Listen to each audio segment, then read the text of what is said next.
प्यारे बच्चों, पिछले वीडियो में जो है कम्युनिकेशन के बारे में चर्चा हुई थी। अर्थात संचार क्या है, संचार के कंपोनेंट क्या हैं, आपको विस्तार पूर्वक बताया गया था।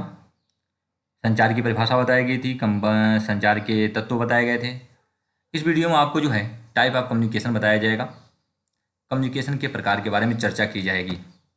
कम्युनिकेशन कितने प्रकार के हैं, अर्थात संचार के कितने प्रकार हैं।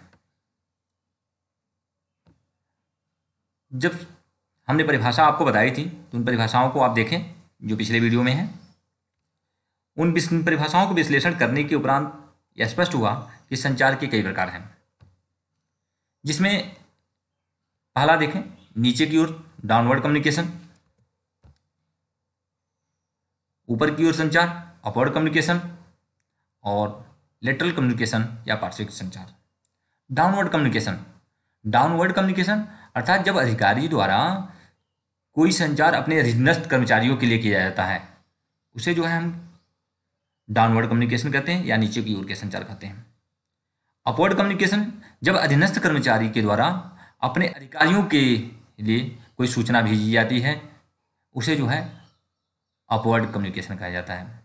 लेटरल कम्युनिकेशन या हॉरिजॉन्टल कम्युनिकेशन ऐसे संचार होते हैं जब अपने समान पद वाले लोगों के बीच जो संचार होते हैं उसे जो है लेटरल कम्युनिकेशन या हॉरिजॉन्टल कम्युनिकेशन कहते हैं। उसी तरह से जो है एक वन वे कम्युनिकेशन होता है और दूसरा टू वे कम्युनिकेशन। पिछले वीडियो में मैंने आपको वन वे कम्युनिकेशन और टू वे कम्युनिकेशन के बारे में बताया था। यहाँ भी आप जान लें, वन वे कम्युनिकेशन अर्थात एक तरफा या एक मार्गी संचार वैसे संचार को कहा जाता है जिसमें केवल अधिकारी आदेश देता है और कर्मचारी उस आदेश को मान लेता है, किसी प्रकार का जो है फीडबैक अपने अधिकारी को वापस नहीं करता है कि उस संचार का जो है किस तरह से उसने उपयोग किया, उसकी कोई सूचना अधिकारी को नहीं पहुंचती है, जिसे वन वे कम्युनिकेशन कहा जाता है। टू वे कम्युनिकेशन अर्थात अधिकारी द्वारा किए गए संचार को, यानी जो सूचना अधिकारी देता है, सेंडर भेजता है, उसको रिसीव करने वाला रिसीवर जब प्रतिक्रिया करता है अर्थात फीडबैक देता है, वो टू वे कम्युनिकेशन होता है। पिछले वीडियो में मैंने आपको इसके बारे में समझाया था। अब एक है फॉर्मल कम्युनिकेशन और दूसरा है इनफॉर्मल कम्युनिकेशन।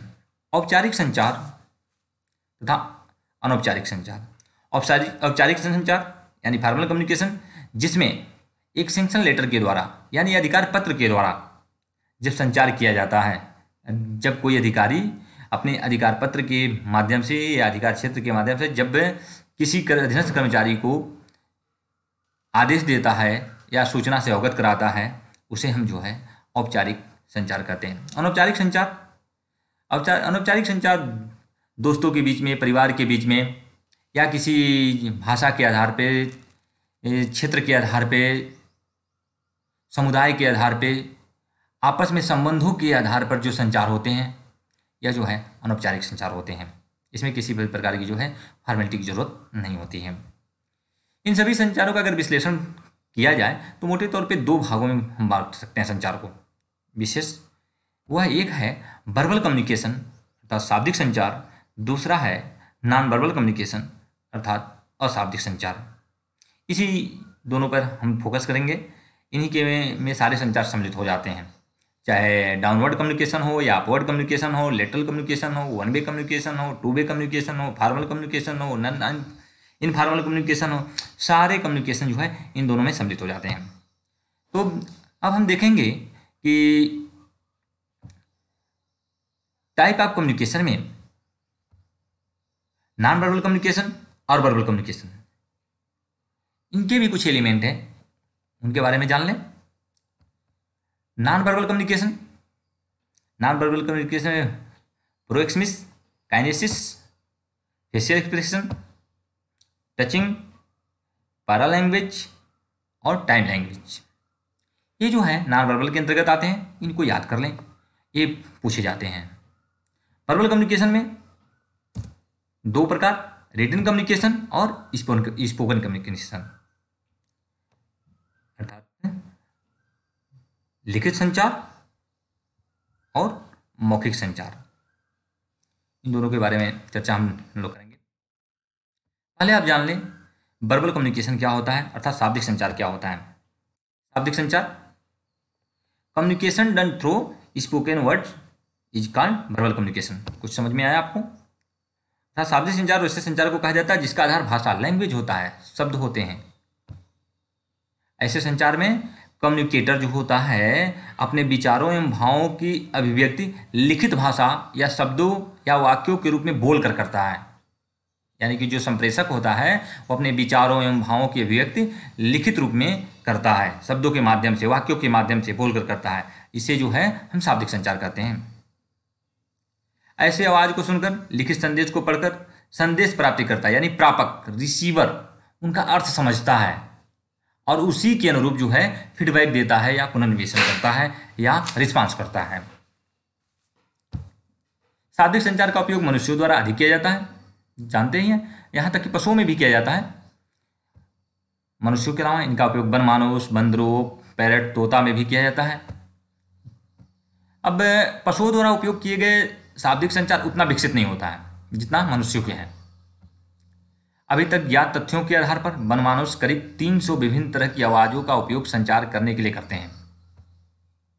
टॉरेंस महोदय ने 1986 में एक अध्ययन किया। उन्होंने बताया कि बनमानुष को अमेरिकन चिन्ह की भाषा 200 शब्द जो होते हैं, 200 शब्दों को आसानी तरीके से सिखलाया जा सकता है। मनुष्यों के शाब्दिक संचार तथा पशुओं के शाब्दिक संचार में एक विशेष अंतर होता है, उस अंतर को समझ लें। मनुष्य विभिन्न शब्दों को मिलाकर अपने विचारों को लंबे लंबे वाक्यों के रूप में अभिव्यक्त कर सकता है, यानी लंबे लंबे वाक्य बना करके बोल सकता है, एक्सप्रेस कर सकता है, जबकि पशुओं में ऐसी क्षमता नहीं पाई जाती है। इसके अलावा मनुष्य नए नए शब्दों का निर्माण कर उसका उपयोग कर पाता है, लेकिन पशु में ऐसी क्षमता नहीं पाई जाती है। ये विशेष अंतर होता है। अब जो है रिटन कम्युनिकेशन की चर्चा हम करेंगे। जो हमने बताया था कि शाब्दिक संचार के 2 प्रकार हैं, वर्बल कम्युनिकेशन के 2 प्रकार, उसमें से पहला है रिटन कम्युनिकेशन अर्थात लिखित संचार। यह एक ऐसी प्रक्रिया है जिसके द्वारा लेखक अन्य लोगों के साथ लिखित रूप से संपर्क करता है ताकि लेखक उसके व्यवहार को प्रभावित कर सके। कैसे करता है जानिए। कार्यस्थल पर लिखित संचार के कई रूप होते हैं, जैसे पत्र भेजकर, मेमो भेजकर, परिपत्र भेजकर, नोटिस भेजकर, रिपोर्ट भेजकर या ईमेल भेजकर। ये जो होता है लिखित संचार होते हैं। अब दूसरी चर्चा हम करेंगे स्पोकन कम्युनिकेशन यानी मौखिक संचार। एक ऐसी प्रक्रिया के रूप में परिभाषित किया जा सकता है इसको, जिसमें एक वक्ता एक या एक से अधिक श्रोताओं के साथ मौखिक रूप से बातचीत करता है। ध्यान रखें, एक जो सेंडर होता है वह जो है अन्य प्रकार जो रिसीवर हैं, जो श्रोता हैं, रिसीवर हैं, उनके साथ जो है मौखिक रूप से जो बातचीत करता है, क्यों उसे हम जो है स्पोकन कम्युनिकेशन कहा जाता है, कहते हैं, या मौखिक संचार कहते हैं, ताकि बात के व्यवहार को किसी न किसी रूप में प्रभावित किया जा सके। इसलिए जो है मौखिक संचार किए जाते हैं, जैसे 1-to-1 मीटिंग, निष्पादन, समीक्षा। समझ सकते हैं आप कि स्पोकन कम्युनिकेशन क्या है। अब हम देखेंगे नॉन वर्बल कम्युनिकेशन अर्थात अशाब्दिक संचार क्या होता है, उसके बारे में हम लोग जानेंगे। अशाब्दिक संचार, non verbal communication can be defined as a communication done without speaking और writing. It involves various type of body gesture and posture. संचार में व्यक्ति केवल भाषा का ही प्रयोग नहीं करता बल्कि अशाब्दिक व्यवहारों का भी प्रयोग करता है। अब कैसे करता है उसके बारे में जानें आप। जैसे मुंह का आकर्षक का खेल आप देखे होंगे, द गेम ऑफ द डम चार्टस, एक इसका विशेष उदाहरण है, आप देख लें, इस इंटरनेट पे उपलब्ध है, उसे आप जान सकते हैं कि जो है अशाब्दिक संचार क्या है। जैसे आवाज़ का उतार चढ़ाव, शारीरिक मुद्रा, आनंद अभिव्यक्ति, फेशियल एक्सप्रेशन की बात मैंने कहा, गेस्चर की बात कहा, पोस्चर की बात कहा, ये सब क्या है, इनका उपयोग जो है संचार में किया जाता है। कैसे? अशाब्दिक संचार। ऐसे संकेतों को अशाब्दिक संकेत कहा जाता है और जब संचार किए जाते हैं तो इसे अशाब्दिक संचार कहा जाता है। It involves various type of body gesture and posture. मैंने आपको बताया कि इसमें जो है विभिन्न प्रकार के शारीरिक मुद्राएं, भावभंगिमाएं सम्मिलित होती हैं। दूसरे शब्दों में कहें तो अशाब्दिक संचार से तात्पर्य ऐसे संचार होते हैं जिसमें व्यक्ति अशाब्दिक संकेतों का उपयोग करता है और अपने विचारों एवं भावों की अभिव्यक्ति करता है। इसी के माध्यम से अशाब्दिक संचार, नॉन वर्बल के माध्यम से नॉन वर्बल कम्युनिकेशन के माध्यम से वो अपने विचारों एवं भावों के अभिव्यक्त करता है। अब हम जो है इसके element of non verbal communication की देखेंगे कि कौन कौन से एलिमेंट हैं नॉन वर्बल कम्युनिकेशन के, या कितने कौन कौन से प्रकार हैं। नॉन वर्बल में भी जो है कई प्रकार के हैं, जिसमें पहला है प्रोक्सेमिक्स, दूसरा है काइनेसिक्स, तीसरा है फेशियल एक्सप्रेशन, चौथा है टचिंग, पांचवा है पैरा लैंग्वेज और छठा है टाइम लैंग्वेज। इनको नोट कर लें और जानें कि कैसे इनमें जो है नॉन वर्बल कम्युनिकेशन है। प्रोक्सेमिक्स के बारे में हम जानेंगे। अशाब्दिक संचार के इस तत्व में संप्रेषक अर्थात कम्युनिकेटर और प्रापक यानी रिसीवर सूचना प्राप्तकर्ता के बीच भौतिक दूरी फिजिकल डिस्टेंस से मिलने वाले संकेत का अध्ययन करते हैं। यानी उन दोनों के बीच जो है कितना डिस्टेंस है, यानी कि बीच जो है फिजिकल डिस्टेंस कितना, भौतिक दूरी कितनी है, उसके आधार पे हम कह सकते हैं कि जो है इन दोनों के बीच जो है किस प्रकार का संचार हो रहा है या किस प्रकार के संबंध है। मनोवैज्ञानिकों द्वारा विभिन्न प्रकार के अध्ययन किए गए। उन्होंने इस अपने अध्ययन के आधार पर बताया कि संप्रेषक तथा सूचना प्राप्तिकर्ता यानी कि जो सेंडर है और रिसीवर है, इनके बीच की दूरी यानी दोनों के बीच किए गए अंतःक्रियाओं से उत्पन्न मनोवृत्ति यानी एटीट्यूड का पता चलता है। यानी जो उनके बीच की दूरी है उससे जब अंतःक्रिया उस समय करते हैं तो उससे पता चलता है कि उनकी एटीट्यूड क्या है। यदि इन दोनों के बीच की भौतिक दूरी कम होती है यानी कि जो फिजिकल डिस्टेंस है कम होता है तो सामान्यतः यह समझा जाता है कि उनके बीच जो है घनिष्ठ संबंध है, मधुर संबंध है तथा उनके एक दूसरे के प्रति जो है उनकी एटीट्यूड जो है पॉजिटिव है, अनुकूल है। बेकर महोदय ने 1973 में जो अपने एक अध्ययन किया, उन्होंने कहा कि संप्रेषक तथा सूचना प्राप्तकर्ता यानी कि सेंडर और रिसीवर एक दूसरे से अपरिचित होते हैं तो उनके बीच अंतःक्रिया करते समय फिजिकल डिस्टेंस जो है अधिक होता है। जब ये लोग आपस में अंतःक्रिया करते हैं, जब अपरिचित होते हैं तो इनके बीच जो है फिजिकल डिस्टेंस अधिक होता है। दूसरा है काइनेसिक्स। अब उसकी काइनेसिक्स के बारे में जानिए कि ये क्या होता है। काइनेसिक्स से तात्पर्य संप्रेषक द्वारा दिखाए गए शारीरिक स्थिति, शारीरिक मुद्रा, पोस्चर, हाव भाव, गेस्चर तथा अन्य शारीरिक गतिविधियां बॉडली मूवमेंट से होता है। अब तो समझ में आ गया कि शारीरिक मुद्रा क्या, पोस्चर क्या होता है, हाव भाव क्या होता है। हाव भाव आप अपने दिखाते हैं, देखिए किस तरह से जो है शारीरिक मुद्रा बना करके बनाते हैं, किसी को अपने चेहरे को बना कर दिखाते हैं या भी बना करके जो विक्ट्री दिखाते हैं। ये सारे जो है हाव भाव या चेहरे पे कभी गुस्सा दिखाते हैं, कभी प्रेम दिखाते हैं, ये सब में इसी को जो है इसी के आधार पे जो है संप्रेषण होता है। इसे संयुक्त रूप से शारीरिक भाषा या बॉडी लैंग्वेज भी कहा जाता है। अक्सर देखा जाता है कि संप्रेषक कोई सूचना देते समय यानी सेंडर कोई सूचना देते समय विशेष भावभंगिमा बनाता है, विशेष तरह की शारीरिक मुद्रा यानी पोस्चर को बनाता है। अक्सर जो है देखते हैं जब व्यक्ति गुस्से में होता है या कोई जब चिंता की लकीरें जिसे कहते हैं मस्तिष्क पे जो कोई ऐसी सूचना होती है जिससे कि उसको दुख होने वाले हैं, चिंता होने वाली, तो ललाट पे जो है एक तरह की तीन चार लकीरें बन जाती हैं, उसको लगता है सिकुड़न हो जाती है, तो आप कहते हैं कि चिंता की लकीरें माथे पर दिखने लगी। ये सब क्या है? एक प्रकार की शारीरिक मुद्रा है, उस पर दिखता है, भावभंगिमाएँ दिखती हैं। भावभंगिमाएँ तो शारीरिक मुद्रा अपने आप में बहुत कुछ कह जाते हैं। प्रत्येक मुद्रा या भावभंगिमा का एक विशेष अर्थ होता है, यानी जितने पोस्चर हैं, गेस्चर हैं या बॉडी मूवमेंट हैं, सबके एक विशेष अर्थ होते हैं। जैसे व्यक्ति के चलने फिरने के ढंग से उस व्यक्ति के सेल्फ कॉन्फिडेंस का पता चलता है। अगर ठीक ठाक से चल रहा है बढ़िया से तो आप समझते हैं कि जो है उसका सेल्फ कॉन्फिडेंस अच्छा है। अब फेशियल एक्सप्रेशन, अशाब्दिक संचार में आनन अभिव्यक्ति एक महत्वपूर्ण तत्व है। आनन अभिव्यक्ति संबंध एफिलिएशन के स्तर तथा व्यवहारिक संबंधन में उदारता के स्तर का पता चलता है। जैसे नेत्र संपर्क तथा नेत्र गति, आई मूवमेंट द्वारा घनिष्ठता, क्लोजनेस का पता चलता है। अब कैसे क्लोजनेस का पता चलता है इसके बारे में जानिए। नेत्र संपर्क से जो है क्लोजनेस का कैसे पता चलेगा। मनोवैज्ञानिकों विशेष जो है एक्सलाइन तथा विंटर ने अपने एक अध्ययन के आधार पर यह बतलाया कि यदि दो व्यक्ति एक दूसरे को पसंद करते हैं यानी लाइक करते हैं तो एक दूसरे के प्रति अनुकूल मनोवृत्ति यानी एटीट्यूड वो रखते हैं, तब इन दोनों के नेत्र संपर्क आई कांटेक्ट सीधा एवं प्रत्यक्ष होता है, डायरेक्ट होता है। अगर एक दूसरे को पसंद करते, लाइक कर रहे हैं, या उनके दोनों के प्रति, दोनों में जो है अनुकूल मनोवृत्ति है यानी पॉजिटिव एटीट्यूड है, तो उनके दोनों का संपर्क जो है, नेत्र संपर्क जो है, सीधा एवं प्रत्यक्ष होता है। परंतु यदि एक दूसरे से घृणा करते हैं, डिस्गस्टिंग की स्थिति आती है, तो उसमें जो है एक दूसरे को देखना पसंद नहीं करते, बल्कि चेहरा देख करके जो है, जो ही एक दूसरे को देखेंगे त्यों चेहरा अपना घुमा लेंगे। एल्सवर्थ ने अपने एक अध्ययन में यह पाया कि कोई व्यक्ति जब भाव चढ़ाकर, भावों को चढ़ा करके कहते हैं भाव चढ़ाना, एक उदाहरण आप जो है मुहावरे के रूप में प्रयोग करते हैं, भाव चढ़ाकर बातें करना, नाक सिकोड़ना। जब ऐसे बोलता है इसका मतलब है कि व्यक्ति जो है अप्रसन्नता एवं घृणा का भाव दिखला रहा है। इनको जो है आप जो है मुहावरों के रूप में भी प्रयोग करते हैं। देखिए, अब जो है हम टचिंग के बारे में जानेंगे, स्पर्श या दैहिक संपर्क, फिजिकल कांटेक्ट के बारे में।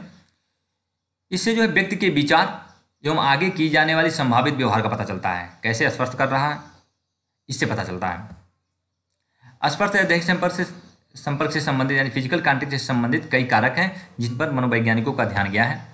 कौन कौन से हैं? जैसे कौन व्यक्ति दोस्त अपरिचित अपने लिंग यानी अपने सेक्स के संबंधित व्यक्ति का या विपरीत लिंग अपोजिट सेक्स का व्यक्ति स्पर्श कर रहा है, इससे पता चलता है। शारीरिक संपर्क की प्रकृति क्या है, इसके बारे में हम जानेंगे कि जो है जो संपर्क हो रहा है वह किस प्रकार का संपर्क हो रहा है। अर्थात थोड़ी देर के लिए स्पर्श किया जा रहा है या लंबे समय के लिए किया जा रहा है, साधारण ढंग से किया जा रहा है या जोर के झटकेदार से किया जा रहा है, किस ढंग से किया जा रहा है, शरीर के किस हिस्से का स्पर्श किया जा रहा है इत्यादि। इन सब के आधार पे जो है दोनों भी व्यक्तियों के बीच जो है हम संबंध को जानते हैं। स्पर्श के इन सभी पहलुओं के कई तरह के व्यवहार के बारे में अंदाजा लगाया जा सकता है, जैसे स्नेह, सम्मान, लैंगिक अभिरुचि यानी सेक्सुअल इंटरेस्ट, डोमिनेंस यानी प्रभुत्व, आक्रामकता, एग्रेशन आदि का पता चलता है। ये टच के आधार पे जो है पता चलता है कि कहाँ पे लैंगिक अभिरुचि है, कहाँ पे स्नेह है, कहाँ पे सम्मान है, कहाँ प्रभुत्व है, कहाँ पे आक्रामकता है, इससे पता चल जाता है। स्मिथ और गियर तथा विल्सन इनके द्वारा एक अध्ययन किया गया, उससे स्पष्ट होता है कि जब स्पर्श या दैहिक संपर्क यानी फिजिकल कांटेक्ट को उचित समझा जाता है तो उससे स्पर्श किए गए व्यक्ति में पॉजिटिव रिएक्शन होता है। जब उचित समझा जाता है तब उन दोनों के बीच में जो है क्या होता है, पॉजिटिव रिएक्शन होता है। लेकिन जब स्पर्श या दैहिक संपर्क उचित नहीं समझा जाता है तो निगेटिव रिएक्शन होता है यानी नकारात्मक प्रतिक्रियाएं उत्पन्न होती हैं। चैपलिन तथा उनके सहयोगियों ने एक अध्ययन के द्वारा इसको स्पष्ट किया है कि जब कोई व्यक्ति थोड़ा समय देते हुए अच्छे ढंग से हाथ मिलाता है, अच्छे ढंग से, तो सामान्यतः जो एक्सट्रोवर्ट समझा जाता है या खुले प्रकृति का व्यक्ति समझा जाता है तथा ये उत्तम यानी गुड फर्स्ट इंप्रेशन भी उत्पन्न करने में सक्षम होता है। अब जो पैरा लैंग्वेज की बात करेंगे, पैरा भाषा हमेशा पूछा जाता है पैरा लैंग्वेज किससे संबंधित है, तो नॉन वर्बल कम्युनिकेशन से संबंधित है।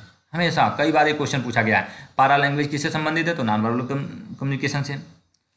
इसमें जो है कम्युनिकेटर द्वारा मुंह से निकाले गए आवाज़ की विशेषताओं, जैसे आवाज़ की तीव्रता, भारीपन, पिच आदि यानी स्वरमान क्या है।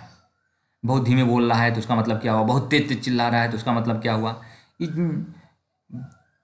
प्रत्येक आवाज़ की जो है एक विशेषता होती है। इन विशेषताओं के आधार पर संप्रेषक की अभिप्रेरणा, मोटिवेशन तथा इमोशन का पता चलता है। यदि कोई व्यक्ति जोर जोर की आवाज़ में बोलता सुना जाता है तो स्पष्ट है कि व्यक्ति क्रोध की स्थिति में है और अपने नकारात्मक मनोभाव यानी निगेटिव फीलिंग की अभिव्यक्ति कर रहा है। उसी तरह से यदि संप्रेषक यानी कि जो सेंडर है वह मृदु आवाज़ में कहता है, कुछ बड़े प्रेम से कह रहा है, व्यक्ति शांत भाव से कह रहा है या उदार मन से कह रहा है, तो जाहिर सी बात है कि वह जो है बहुत अच्छे भाव से, अच्छे प्रेम से बोल रहा है, यानी अपनी उदार मन से, प्रेम भाव से कुछ आप उससे कहने की कोशिश कर रहा है। अब हम लोग जो है टाइम लैंग्वेज की बात कर रहे हैं कि समय भाषा का भी जो है नॉन वर्बल कम्युनिकेशन में कैसा योगदान है उसे हम जानें। समय भाषा का महत्व विभिन्न लोगों के बीच भिन्न भिन्न होता है। किसी व्यक्ति के समय के लिए समय अधिक मूल्यवान होता है तो किसी व्यक्ति के लिए कम मूल्यवान होता है। जैसे पश्चिमी संस्कृतियों में समय की पाबंदी, पंक्चुअलिटी बहुत महत्वपूर्ण मानी जाती है। बहुत सारी ऐसी संस्कृति हैं उनमें पंक्चुअलिटी कम महत्वपूर्ण मानी जाती है। जैसे व्यावसायिक बैठक के दौरान देर से आना वहाँ अच्छा में माना जाता है। और इसके विपरीत अन्य कुछ संस्कृति हैं जो अदर कल्चर हैं, उनमें समय का उतना अधिक महत्व नहीं होता है, 2 4 10 मिनट 15 मिनट लेट भी कर जाते हैं। किसी अधिकारी द्वारा अपने कर्मचारियों के साथ अधिक समय व्यतीत करना, ध्यान रखेंगे, किसी अधिकारी द्वारा अपने कर्मचारियों के साथ अधिक समय व्यतीत करना और उनके प्रदर्शन में सुझाव का हमेशा सुझाव देते रहना। यह अधिकारी के द्वारा कर्मचारी के करियर के विकास में रुचि और संलग्नता को दर्शाता है। ध्यान रखें, तभी अधिकारी जो है बार बार उसके साथ समय दे रहा है और उसके प्रदर्शन में सुधार के लिए सुझाव दे रहा है। अब जो है नॉन वर्बल कम्युनिकेशन के कुछ विभिन्न पहलू हैं, उनको जो हम लोगों ने अध्ययन किया है उसके आधार पर जो है कुछ महत्वपूर्ण संचार जो है अशाब्दिक संचार के, उसके बारे में हम चर्चा करेंगे। कम्युनिकेटर के कुछ पहलुओं के बारे में महत्वपूर्ण सूचना मिलती हैं, किससे? नॉन वर्बल कम्युनिकेशन से। इन पहलुओं में कम्युनिकेटर की निकटता, क्लोजनेस, विश्वास, ट्रस्ट, शक्ति, पावर, आकर्षकता, अट्रैक्शन, पदवी, स्थिति आदि के प्रमुख हैं। जब शाब्दिक संचार में उन पहलुओं पर प्रत्यक्ष रूप से कोई प्रकाश नहीं पड़ता है, तब मेहरबियन ने अपने अध्ययन में यह बताया कि अपने अध्ययन के आधार पर संचार के 3 पहलू अर्थात अनफेशियल, वाचिक, वोकल, शाब्दिक, वर्बल, इन पहलुओं का तुलनात्मक महत्व दिखाने के लिए उन्होंने एक फार्मूला तैयार किया। मेहरबियन महोदय ने एक फार्मूला तैयार किया। उस फार्मूले में उन्होंने दिखाया कि टोटल फीलिंग यानी 55% फेशियल होता है, 38% वोकल होता है और 7% जो है वर्बल होता है।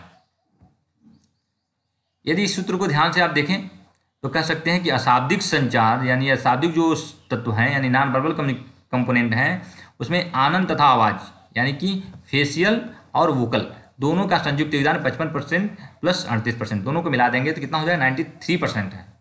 केवल वर्बल कम्युनिकेशन यानी शाब्दिक संचार केवल 7% है, यानी नॉन वर्बल कम्युनिकेशन जो है 93% है, यानी कि शाब्दिक संचार का महत्व अधिक है, जबकि शाब्दिक संचार का महत्व मात्र 7% है। इसका मतलब यह हुआ कि शाब्दिक संचार का महत्व शाब्दिक संचार की तुलना में अधिक है। परंतु अन्य मनोवैज्ञानिकों ने मेहरबियन के इस सूत्र की आलोचना की है।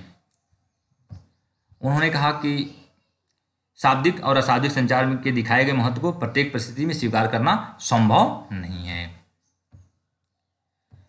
धन्यवाद आप लोगों का। आप लोग इस वीडियो को देखिए और आने वाले समय में जो है इसी से संबंधित, कम्युनिकेशन से संबंधित और सारे वीडियो तैयार हो रहे हैं, वो आप लोगों को मिलते रहेंगे। आप इसको देखते रहें।